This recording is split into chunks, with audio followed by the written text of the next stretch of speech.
36 ans maire de cette commune. Il m'a parlé de ça, je me suis au mois de novembre, on dégustait comme chaque année, avec Robert, avec sa femme, la mienne, le vin nouveau. Bon, il m'a dit, oh là, qu'est-ce que c'est que cette histoire? Le parc national, c'est à Lucien, il avait entendu parler de cela. Alors je serais tenté de dire que chasseur échaudé par Natura 2000, un l'eau froide du parc national. Bon, et c'est pour ça que vous êtes évidemment plus que réticents, carrément opposés. Et c'est le message clair que j'ai entendu. Aujourd'hui, je l'avais déjà entendu il y a quelques jours au château d'Oléron, dans la citadelle.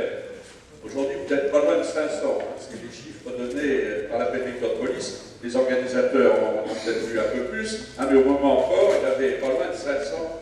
L'autre jour au château, peut-être 6 ou 700. Bon, et on a commencé à parler de cette affaire. Mais bon, j'ai reçu notre ami Lucas et notre ami Orger lundi dernier à la mairie de Royan. J'ai vu que l'opposition était évidemment fondamentale et totale à cette affaire pour quantité de pression.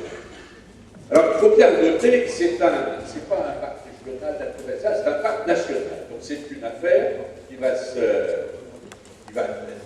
concerner l'ensemble du pays, tous les autres sites qui avaient été évoqués. Là, il y a eu Robert Châtelier qui a dû faire allusion, j'ai vérifié ça, il y a eu une opposition quasi totale dans ces deux départements.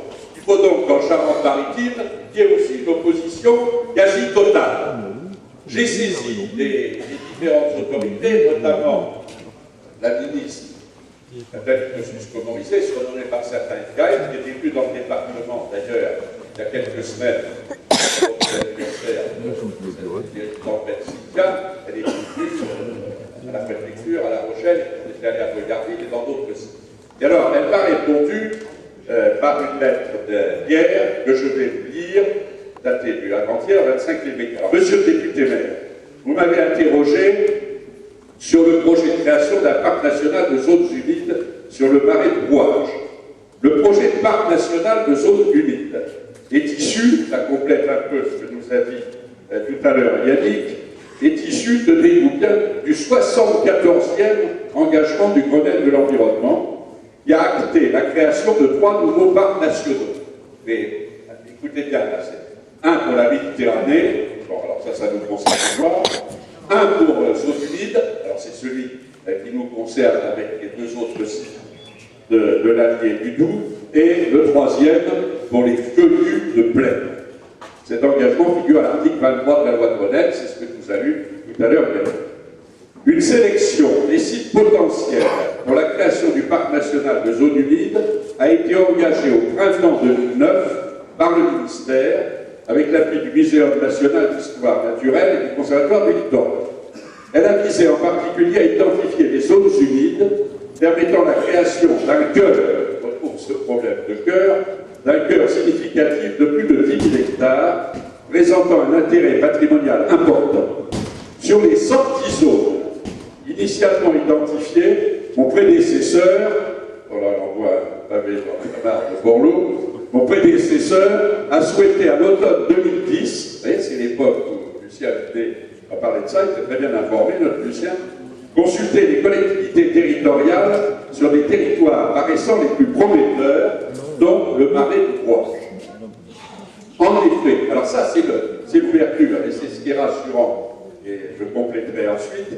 En effet, il ne saurait être question de reconnaître la qualité exceptionnelle d'un territoire de zones humides par l'attribution du label Parc national et de favoriser une gestion conservatoire, alors écoutez bien, sans que les acteurs du territoire, en premier lieu desquels les élus, soient porteurs de cette démarche.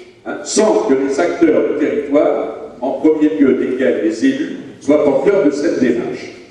Et puis, dernier paragraphe, alors c'est ce à quoi il a fait allusion, la perspective là, des cantonales. Moi, on peut se dire que je ne suis pas candidat, depuis 15 ans, conseiller général dans ce canton, c'est Robert qui va succéder. Et elle ajoute, le préfet de Charente-Maritime, en charge de cette consultation, a souhaité repousser celle-ci après les élections cantonales. C'est dans ce cadre que pourrait être examinée l'opportunité de la création ou non de ce parc. Donc, ça veut dire que la lettre du ministre, comme votre appel de voix tout à l'heure, c'est un appel à une mobilisation générale pour exprimer notre hostilité, l'hostilité de tous les acteurs de terrain. Et pas seulement les chasseurs de gibier d'eau, les chasseurs de tonnes et autres, mais aussi les agriculteurs, les éleveurs, les syndicats, enfin, tous ceux qui, à un titre ou à un autre, participent à la vie de ce marais. J'ai une excellente lettre que m'a donnée Robert tout à l'heure et que j'avais reçue aussi à ma permanence, qui vient de notre ami Henri Bonnet, qui est le président du syndicat de la propriété privée, rurale et agricole, hein, qui est à Sainte-Soute, très récent, elle est du 22 février. Et lui aussi, il évoque ce qui est SICO, ZPS, ZSC, SIC, Natura 2000, etc.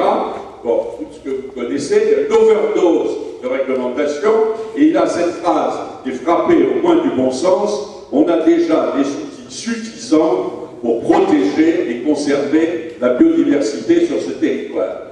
Alors certes, on est très attaché à l'orchidée dont il a été question tout à l'heure. Moi j'avais aussi l'asperge prostrée.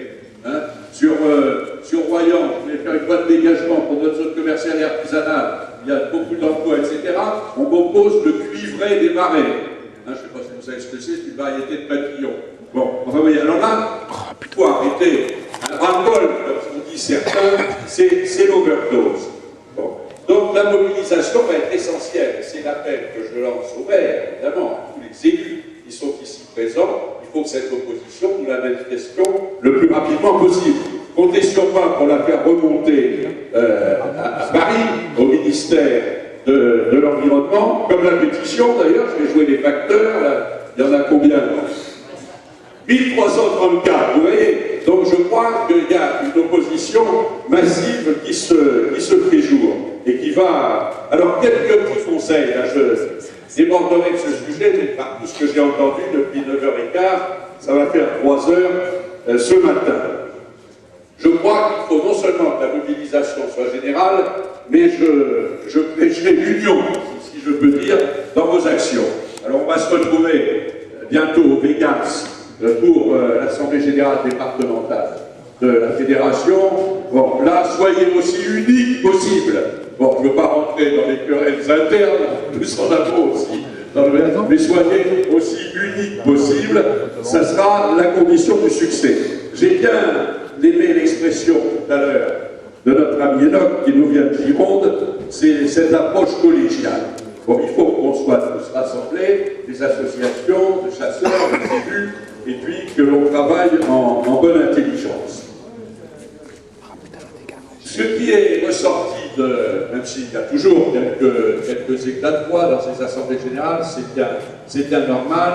Ce qui ressort à mes yeux ce matin, c'est votre esprit de responsabilité. Et ça, c'est tout à fait essentiel, parce qu'il ne faut pas se cacher que les chasseurs, parce que bien souvent, on fait une caricature, n'ont pas toujours bonne presse, ou la meilleure presse que l'on puisse souhaiter. Donc, il va y avoir un certain nombre d'actions de communication à faire pour bien montrer que vous êtes des chasseurs responsables, respectueux de la nature. Cette nature, si elle est en état qu'on veut protéger, conserver, ben c'est parce que vous ne l'avez pas massacrée.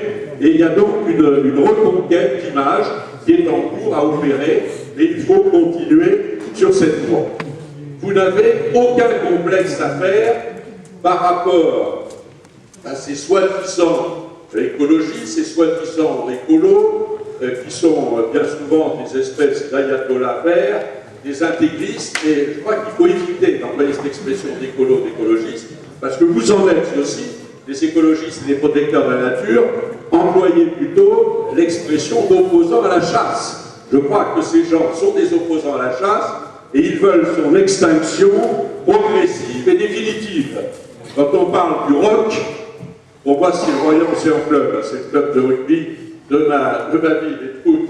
Mais c'est ce rassemblement des opposants à la chasse, ils veulent la mort, hein, la fin de la chasse. Donc, n'ayez pas peur de revendiquer aussi votre titre de protecteur et d'amoureux de la nature. Alors voilà ce que je voulais vous dire en terminant par une suggestion. On a évoqué LKM, on a évoqué aussi Bruno Le Maire. Moi, je suis de ceux qui militent, et on va continuer à le faire au sein du groupe chasse de l'Assemblée nationale.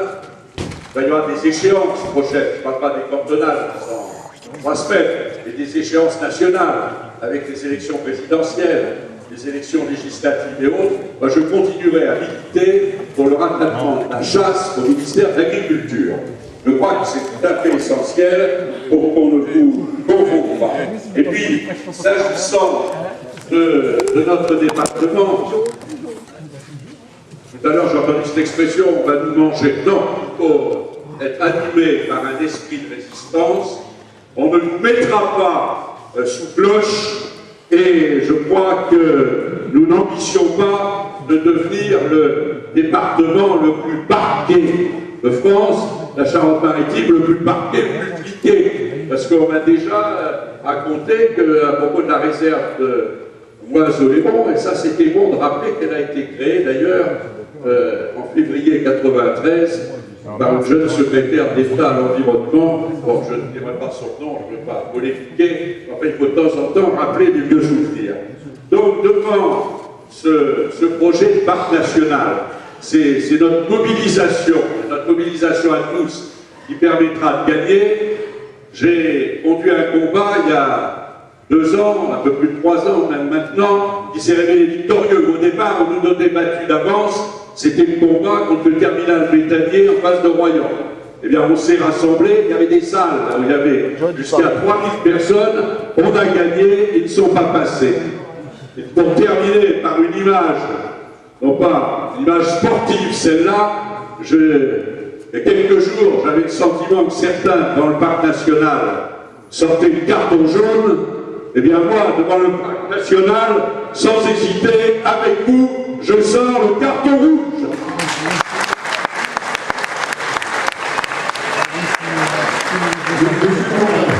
Vous dites qu'il faut se rappeler quelques souvenirs. Au jour d'aujourd'hui, et là je parle aux représentants du VP, il faut savoir que les associations anti-chasse, on va dire, la LPO, l'Europe, l'AFSA et je ne sais plus, ils touchent quand même 28 millions d'euros de subventions de la part du VP.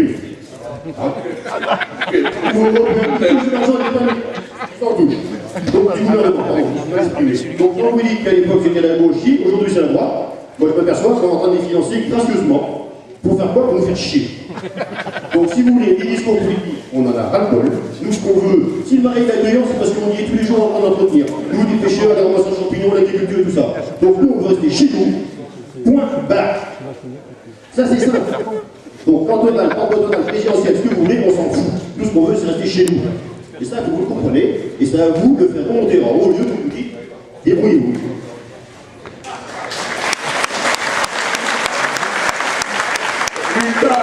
J'étais sourd, je le rassure, de suite. À ce sujet-là, M. Grandin, on va rester encore une fois solidaire. J'ai dit qu'il va prendre la parole, il y a un collectif qui va se créer. Donc ça concerne tout le monde. Hein. Parce qu'aujourd'hui, c'est l'Assemblée générale des chasseurs de tonnes. Mais bon, il n'y a pas que la chasse à la tonne qui est concernée, tout le monde est concerné. Donc il va vous en donner toucher 2 mots.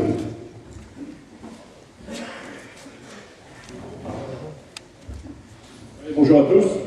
Donc, suite à ces événements de parc naturel, et puis après tout ce qu'on a pu voir au château d'Oléron qui sont parc naturel marin, donc il nous est venu évidemment encore l'initiative, les chasseurs de tonnes, mais en collaboration avec d'autres associations via la culture, les pêcheurs évidemment, un peu le marinage avec presque 1000 adhérents a répondu favorablement.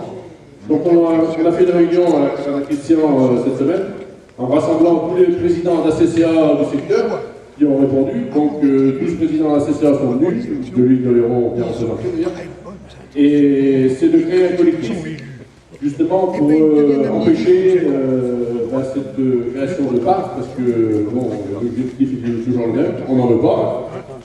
Donc avec Yannick, on a travaillé les bons pas mal. La semaine prochaine, le samedi, le lundi 7 mars, à la salle polyvalente de Mont-Sofran, on organise une première réunion d'information avec tous les éléments que Yannick a pu dire. Et évidemment, on invite les élus parce que ce sera des questions pour eux. Donc, si vous voulez rejoindre ce collectif, amis pêcheurs, chasseurs, agriculteurs, syndicats des marais et autres, on prendra vos adresses personnelles ou adresses mail, vos numéros de téléphone et on essaiera de... Donc là, dans l'immédiat, si vous voulez, on va...